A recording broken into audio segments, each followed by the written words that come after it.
গত কয়েকদিন ধরে ইউক্রেনে বড় ধরনের হামলা চালাচ্ছে রাশিয়া। ইউক্রেনে মস্কোর বিমান হামলার পর মার্কিন প্রেসিডেন্ট ডোনাল্ড ট্রাম্প বলেছেন তিনি রুশ প্রেসিডেন্ট ভ্লাদিমির পুতিনের ওপর খুশি নন। তিনি পুতিনকে নিয়ে এক প্রকার তিরস্কার করে একদম পাগল বলেও উল্লেখ করেছেন।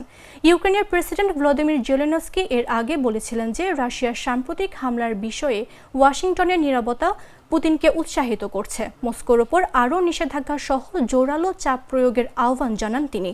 রোববার রাতে নিউ জার্সিতে সাংবাদিকদের সঙ্গে আলাপকালে ট্রাম্প পুতিন সম্পর্কে বলেন, সে শহরের রকেট পাঠাচ্ছে এবং মানুষ হত্যা করছে এবং আমি এটা মোটেও পছন্দ করি না।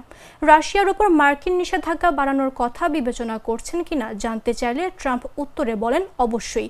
মার্কিন প্রেসিডেন্ট এর আগেও বারবার এটি করার হুমকি দিয়েছেন, কিন্তু এখনও মস্কোর বিরুদ্ধে কোনো নিষেধাজ্ঞা কার্যকর করেননি। এরপরেই নিজের সামাজিক মাধ্যম ট্রুথ সোশ্যালে ট্রাম্প লিখেছেন, পুতিন একেবারে পাগল হয়ে গেছেন। তিনি আরও বলেন, আমি সবসময় বলেছি যে পুতিন পুরো ইউক্রেন চান, কেবল এক টুকরো নয়, এবং সম্ভবত এটি সঠিক প্রমাণিত হচ্ছে। তবে যদি তিনি তা করেন তবে এটি রাশিয়াকে পতনের দিকে নিয়ে যাবে।